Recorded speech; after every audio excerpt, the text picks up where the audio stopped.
Oh, let's see. Potatoes, dill, mayonnaise. I'm guessing gnocchi? Potato salad. Ah, potato salad. Okay. Okay, for me, I love dill potato salad. Okay. Okay. No, I've heard of dill pickles. Is that the same thing, or is it a? Don't laugh at my ignorance. The first thing I like to do, as soon as the potatoes come out of the heat, I like to douse them with a little bit of vinegar or acid.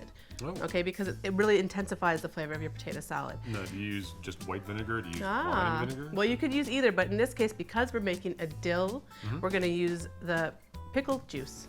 Oh, from Dill Pickles. That's right. Hey. So then we're going to just add all our other ingredients in there. So we're going to get you to go in with our pickles. Sure. Pickles first. Okay. Yeah. Awesome. I'm going to throw a big handful of chopped fresh dill. All right. All right, so we have some chopped scallions here, or green onions. All right. Last thing we're going to add, just for a little kick of flavor, is Dijon mustard. And we'll add our mayonnaise in at the same time.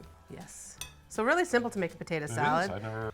I always see you guys we'll like magic wizards doing things in the kitchen that that you don't let us know about. Magic wizardry cooking? Magic wizardry. It's like Harry. It's like, you know, whenever you watch Harry Potter and he's learning a new spell in a book and it looks horribly complicated. Yes. That's what I think cooking is. Cooking to me is basically like wizard school. Oh. There you go. Well, welcome to Hogwarts. I knew dill was good for pickles. I had no idea it was good for anything else. There you go. You learn something new every day, Albert. Easy. And delicious. Hey, we love hearing your feedback, so please make sure to leave your comments below. You can also let us know what you'd like to see us make next. Yeah, and be sure to subscribe to us and follow us on Facebook. And Twitter and Instagram. Oh yeah, EZTVonline.com. Follow us.